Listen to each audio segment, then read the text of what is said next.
For several centuries, shaving off facial hair was a sacred act for the Romans. They wanted to distinguish themselves from the foreigners, the barbarians, by arrogantly considering them inferior to themselves. Arrogance and haughtiness were a Roman national trait, so the Romans are rightly considered the informal inventors of ponts. The foreigners were uneducated, did not know Latin, mumbled something incomprehensible and wore beards in Latin barba. To be different from them, the dirt from the face had to be shaved off. The first shaving off of a youth's fuzz was treated as an important solemn ceremony. After that, the boy became a man and could begin his own political career. The long-standing tradition was broken by Aelius Hadrian, who became emperor in the 117th year.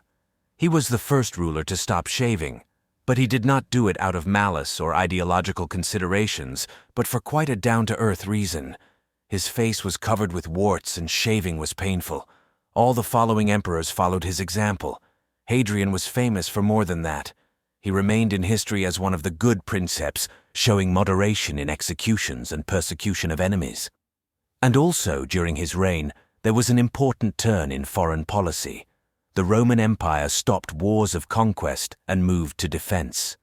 It was under Hadrian were erected limes, a line of fortifications along the banks of the Danube and Rhine, as well as a defensive rampart in Britain named after him. This engineering construction, of course, inferior in scale to the Great Wall of China, but also impressive. 3 legions built the rampart in northern England for 6 years. It stretched for 117 kilometers. It was 4 to 6 meters high, with a ditch 8 meters deep in front of it. Watchtowers and forts were placed all along the line.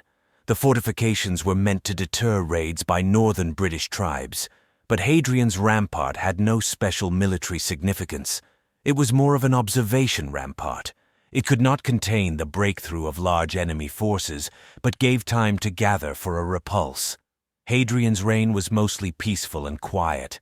He died safely on his own, entrusting the care of the state to another good emperor, Antoninus Pius.